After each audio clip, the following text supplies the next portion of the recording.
Hi, I'm Sky High Phoenix, a game developer and student at the University of Portsmouth studying for a specialism in game design, and this is another entry into my devlog. Now, this time it isn't a post-mortem, but rather a semester in review.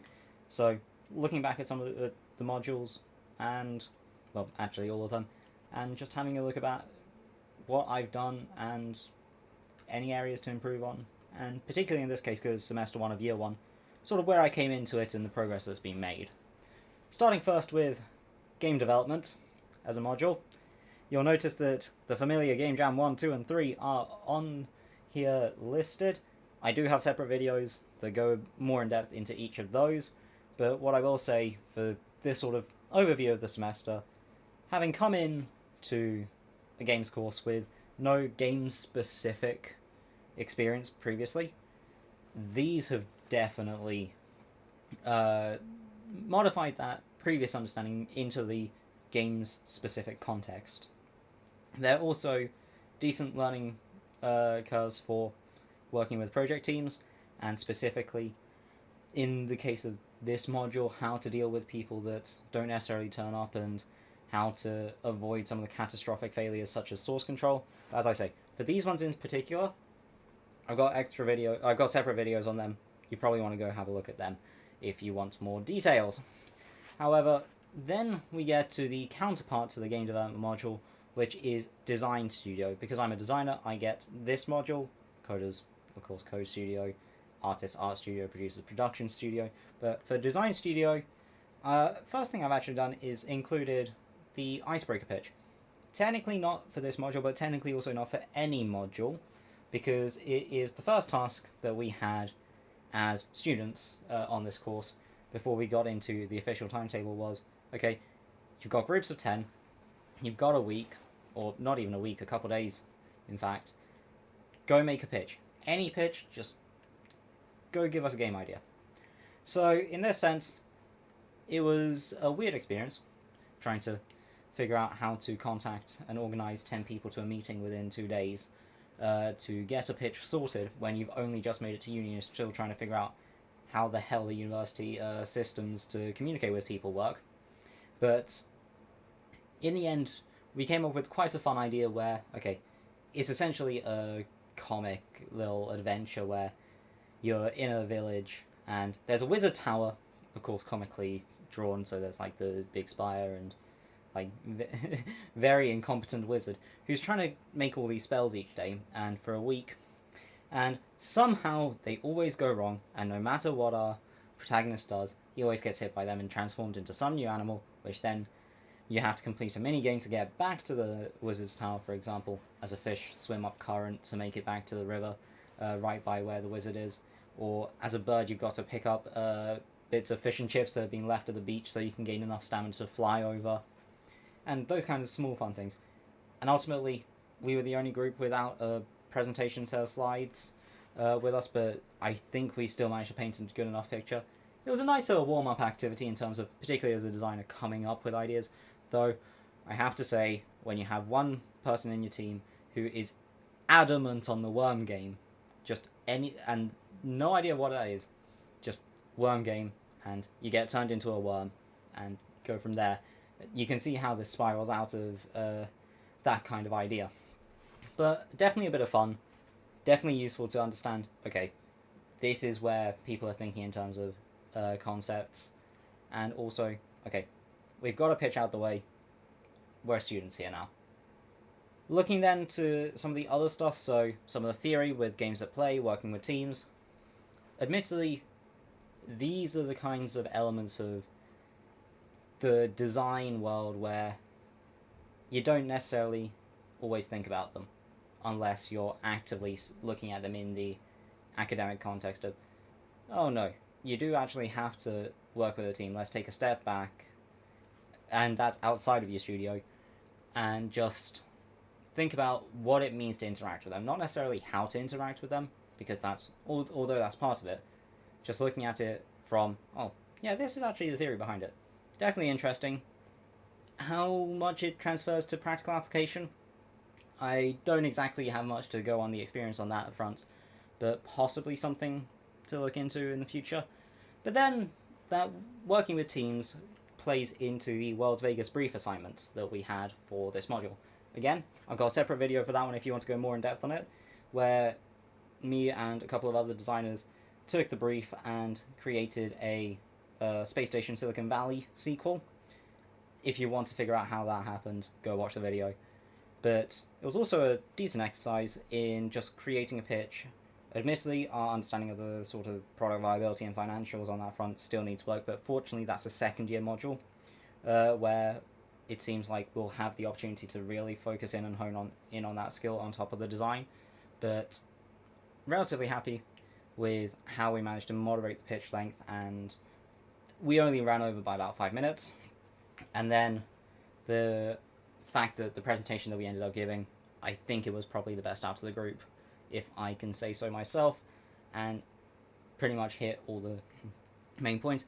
Yes, there was some stuff where we could have used more concept art visuals and ideas of actual mechanics and levels, but overall, a pretty good stab at a proper pitch. Then, moving on to the next module, in this case GDeco, again, very theory intensive. All of this is theory. I'm going to be honest, some of this was not that interesting from my perspective in the academic sense, from the genres to the sort of concept and ideation and what it means to do that. A lot of that just feels like, to me, was, while still engaging in terms of the lectures, feels like something that is probably a bit over academic in this context, particularly for our level. But then having a dive through the history of games and seeing how it evolves, that was definitely fun. And player psychology, my goodness, was that an interesting topic to go into. And of course, you have to start it out with what is a game. Otherwise, what kind of philosopher would you be or designer would you be if you don't understand the very basic of the thing that you're making? So, an interesting series of lectures, definitely interesting content. Is it all stuff that I probably will use in academic context? Probably not. But ultimately, I don't have to. So, it's been interesting, but not necessarily 100% usable.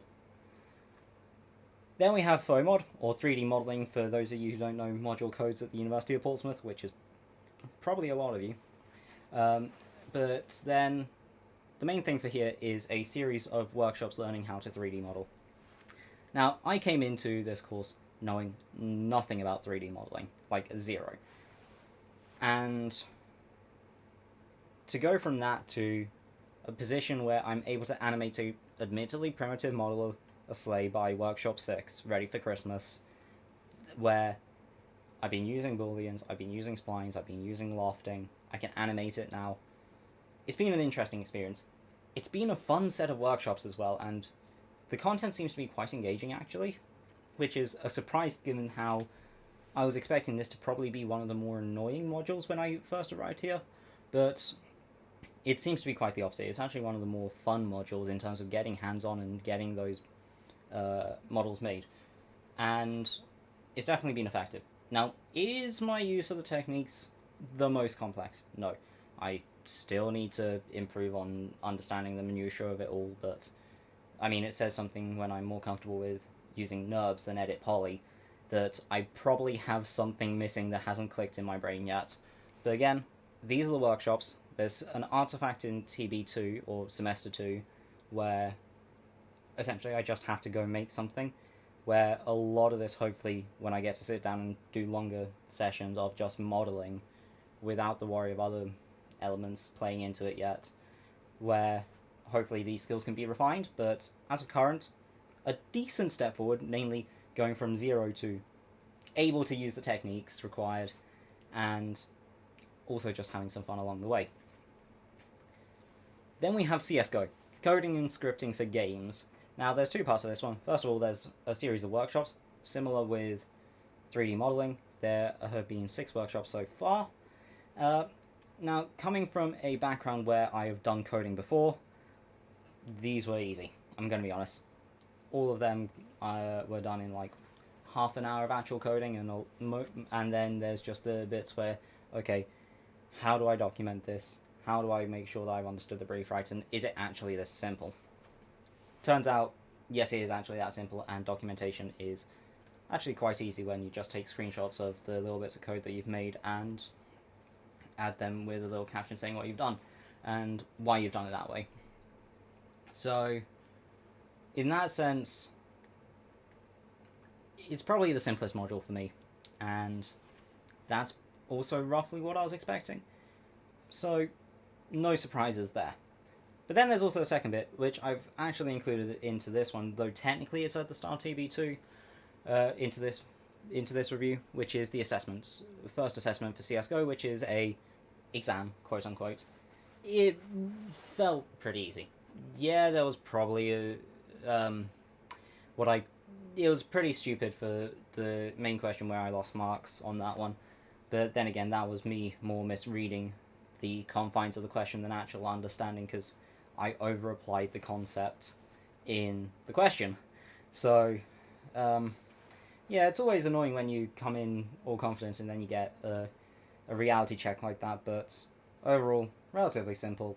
CSGO's been, I dare say, a breeze, and honestly more of a tedium than engaging subject, if I'm being honest. But it's going well, and honestly, as expected. Looking then to art skills, again, not the best artist. I mean, everyone's at least picked up a pencil and done some drawing, but for art skills, to the extent that the brief is, or the module's meant to work on, I haven't been that proficient before coming to the uni. So fortunately, the first semester deals with the fundamentals. I'm going to be honest, my art skills have improved significantly from where they were based on this. I mean, when you're dealing with the basics of proportion, when you're dealing with composition, when you're dealing with basic use of color theory, when you're dealing with just understanding how you're putting the pencil to paper with mark making or pen to paper, this is the kind of stuff that works with my brain in terms of how it is. Okay, let's just get the basic technique, and then application can come along later. And application can be, as long as you get the fundamentals, you can apply the techniques a lot more easily. Now, this all culminates in Portfolio 1, which is the first assessment for this module, and I actually have some visuals for this one. These are the pieces that I ended up submitting for my portfolio. So you can see we got some use of color, we got some texture, composition, then we have perspective and light and shadow, and then some trying to remember what the specific brief was. I think it's proportion with anatomy is the official way of labeling that last piece in terms of the skills required. Now, admittedly, by artist standards, these are relatively simple pieces, and artists could do a lot better in the time that I spent. However, considering where I was previously, to get to a position where this is the quality of output that I'm making, significant improvement, namely, a lot of that just comes down to feeling more comfortable with the skills and then really understanding the mark making, I'm going to be honest. So it is built from an existing standard, but it's got to a point where, as a designer, I can at least get decent concept art out to artists. So very useful. Been engaging as well, and it is so far paying dividends. Now, surprisingly, that's all of the modules for this. There's only 6 that you take here at the university in first year, and given sort of a lot of where we are at the moment, teaching block 1 is a lot simpler than teaching block 2 in terms of hand-ins, and a lot of it is just more, okay, let's get the basics, let's get the techniques, let's build it up from the ground. Now, fortunately, I have had a bit of a shortcut to some of those, but then again, a lot of the meat of teaching block 1 is also in the game jams, in terms of, okay, this is where we're doing multiple assignments rapidly to get them back in and improve. So again, go watch the game jam videos if you want more reference on that. But as an overview for semester 1, it feels like the work being done is almost too easy, in a sense, for some elements of it, whilst also demonstrating whilst also throwing some challenge to sort of keep that in check to avoid the complacency on other points. So it's a decent start. I mean, coming in, I think I'm probably at a slightly higher level than the average student who uses this course, but or who comes into this course. But then again, everyone has to be starting from the level playing field and built up to the standard which is expected. And the idea of building that T-shape where you're proficient enough at everything that you can communicate with your team to then building the depth in your specialism, so far that's working. I feel like there's at least enough information being learnt that is helping get that understanding built, but a lot of that will also be seen in semester 2 when we get to, for example, the 3D modeling artifact and the CSGO artifact, and then an academic paper on the theory of games for GDeco. But in that context, things seem to be working, things seem to be progressing well. The main thing I need to do is figure out how to make games in terms of working with a team for the game development module, particularly because we have the big game jam coming up for that.